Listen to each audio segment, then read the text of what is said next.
Hello भक्तों, आज हम सुनेंगे सोमवार की व्रत कथा। एक साहूकार बहुत ही धनवान था। उसे किसी प्रकार की कोई कमी नहीं थी, परंतु पुत्र ना होने के कारण वह अत्यंत दुखी था। वह इसी चिंता में दिन रात रहता था और इसलिए वह पुत्र की कामना हेतु प्रति सोमवार को शिव जी का व्रत और पूजन किया करता था। सायंकाल को जाकर शिव जी के मंदिर में दीपक जलाया करता था। उसके इस भक्ति भाव को देखकर एक समय श्री पार्वती जी ने शिव जी महाराज से कहा, हे महाराज, ये साहूकार आपका अत्यंत भक्त है और सदैव आपका व्रत और पूजन बड़ी श्रद्धा से करता है, अतः इसकी मनोकामना पूर्ण करनी चाहिए। शिव जी ने कहा, पार्वती, यह संसार कर्म क्षेत्र है।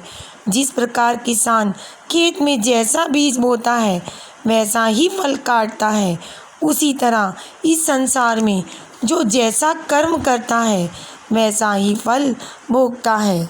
माता पार्वती ने अत्यंत आग्रह से कहा कि हे महाराज, जब ये आपका ऐसा भक्त है और यदि इसको किसी प्रकार का कोई दुख है तो आपको अवश्य दूर करना चाहिए, क्योंकि आप तो सदैव अपने भक्तों पर दयालु हैं, उनके दुखों को दूर करते हैं। यदि आप ऐसा नहीं करेंगे तो मनुष्य क्यों आपकी सेवा व्रत पूजन करेंगे। पार्वती जी का ऐसा आग्रह देखकर शिवजी महाराज प्रसन्न हो कहने लगे, हे पार्वती, इसके कोई पुत्र नहीं है।